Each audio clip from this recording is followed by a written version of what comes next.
for the first conference, what is, let's say, 5 words people should know about? This is your first time.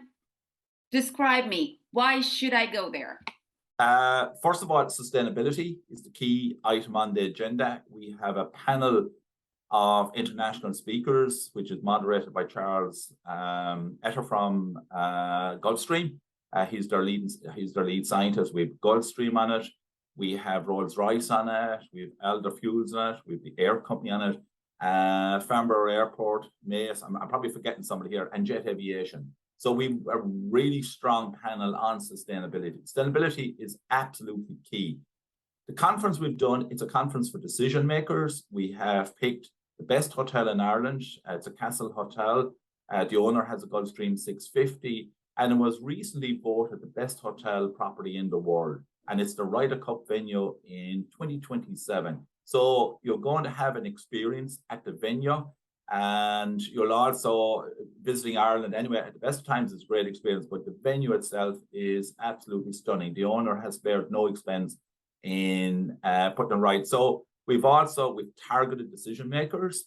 It's not going to be a conference of 500 people, but it will be a conference of decision makers. And to give you an idea of some of the stuff we're doing, one of the brands that has come in with us on sponsorship is Charles Hurst Ferrari. They're going to have a number of Ferraris and Bentleys on the grounds at the airport because at Air Manor. Again, they're looking at the audience, they're looking at decision makers and looking for possible buyers for the cars. So that gives you an idea. This is just not like your normal conference that you would go to in a 3 or 4-star hotel. This is one of the best hotels in the world, and the service and standards and experience will be to match that.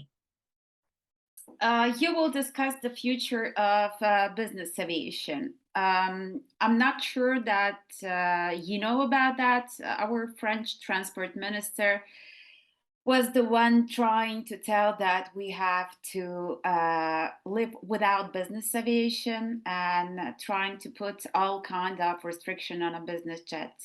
Is something similar happening on your side? First of all, I am aware of the French minister's statement, and there has been 1 or 2 statements in Ireland as well in our parliament in relation to it. We're all for saving the planet, and we all need to do what's right, and we all need to make improvements. But actually, what they don't realize is that business aviation is actually leading the charge in relation to engine developments, in relation to sustainability, in relation to sustainable aviation fuel. And a business jet, the person that's flying a business jet is the person that's most likely to pay a bit extra for sustainable fuel.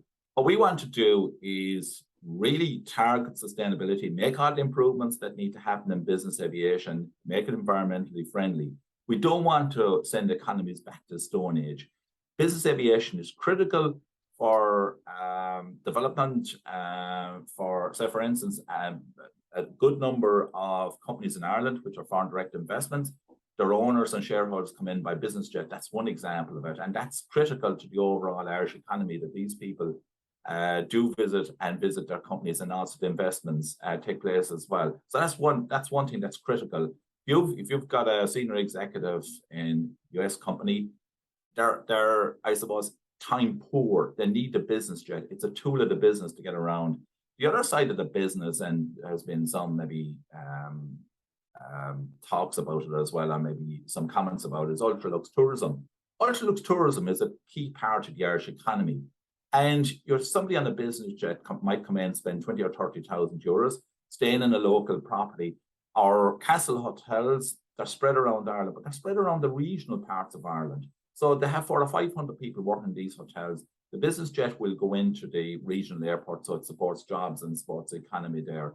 And the tourist will spend money in the local hotel, in the local region. I think it's better for tourism that there is a focus on ultra-lux tourism rather than mass tourism, which is a problem, I suppose, for regions and economy. They're overwhelmed, really, with mass tourism. They should focus not on numbers, I think, countries, but on what's the return from tourists and what's the return for economies, particularly regional economies. One more question. As you especially target decision makers, do you think that this kind of event would be the best solution for the interaction between main industry players and decision makers? Because there is a real need not only to discuss between business aviation and general aviation professionals what is our need at the moment, but also to make decision makers understand and do something to make it better. Do you think that this kind of event would be the best solution to make them talk? Absolutely. I think one of the things that when we were doing the event, we wanted the government involvement. So the Irish Aviation Minister is opening the conference. I think the problem for business aviation, we often blame maybe government officials and Department of Transport officials and others for not knowing about business aviation or not knowing about the value of business aviation. I worked in Shannon Airport for over 40 years. And we would say, when I was in Shannon, we had a very strong focus on business aviation. But I could see it with other airports, that focus wasn't there. And people didn't know about business aviation or know about the value. We're really using the conference to educate, shall we say, a large number of decision makers, key decision makers in Ireland. And we want to bring people in from with international experience, mix it with Irish delegates, so that the minister, the officials go away and can see the value of business aviation and understand it more or a bit better than what they do now, and focus on improvements like sustainability, making sure that, say, for instance, sustainable aviation fuel is available at airports. That's a huge issue at the moment, not alone in Ireland, around Europe. There is no availability of sustainable And the aviation. cost. So, like, The cost, yes. It's cost, and governments should focus on that. Governments, it's not about sending business aviation or the people that use business jets back to the Stone Age. It's about finding solutions to keep economies moving forward, but at the same time doing it in a sustainable way, using sustainable aviation fuel and doing what's best for the economy at the same time. Just a quick comment, because a lot of discussions on sustainable aviation, I see that aviation is one of the industries who is doing most for reaching the sustainable goals, net zero 2050 and so on. But sometimes there is a real need of support and actions, not only taxation, from the government and from decision makers, because it would be good to appreciate what business aviation already did to reach the sustainable aviation, let's say, and help a little bit to become even better. For people who would love to join the conference, is there still time to register, to scream that they will go there, they want to be a part of the event? Yes, we're not sold out yet. We still have opportunities for people to join the conference. You can go on our website, which is www.ibgaa.com, and you can register there for the conference, and accommodation is available near the venue. Unfortunately, the hotel is actually sold out at their manor. Our room block is gone. So, but having said that, if people want to stay in a stateroom there, it's a bit more expensive. They are available. So if somebody wants to really treat themselves and go to a great conference, stay in a great hotel, it is available. But for somebody who just wants to go to the conference, registrations are available. And for what we're putting up, it'll be it'll be informative, it'll be enjoyable, it'll be relaxed, it's good for networking and connections.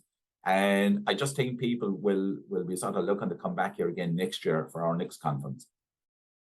Perfect. I hope I can make it. I'm not sure yet, but I will try. That'd be great. I will definitely would have a lot of questions post event, because when it's the first time, it's especially important to see the difference between what you were looking for and what was the first result. So yes. I will definitely torture with questions more. But this Thank you very much. Yeah, that's no problem in relation to the questions. And to be honest about it, from now we do have a professional conference planner. We also have somebody doing PR for us as well on the aviation side.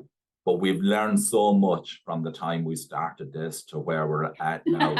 So it's just incredible what you learn, stuff you just didn't know, and we've been very lucky. This conference would not be possible without our sponsors. We've a really great bunch of sponsors who put in some cases, big money to sponsor the conference to make it a success. So it's, as I say, we just couldn't do it on registration fees alone. The sponsorship is absolutely critical. So that's one of the things I'd like to thank as well is all our sponsors for what they've been doing for us. It's absolutely incredible. Great bunch of speakers. And Gulfstream, of course, is our business jet partner. Gulfstream, fantastic to work with. It's the Rolls Royce of business jets, and they're just brilliant, to be honest with us. So delighted with the help and support we are getting, but definitely learned a lot. You know, you never stop learning. So No, be that's ready. true. That's true.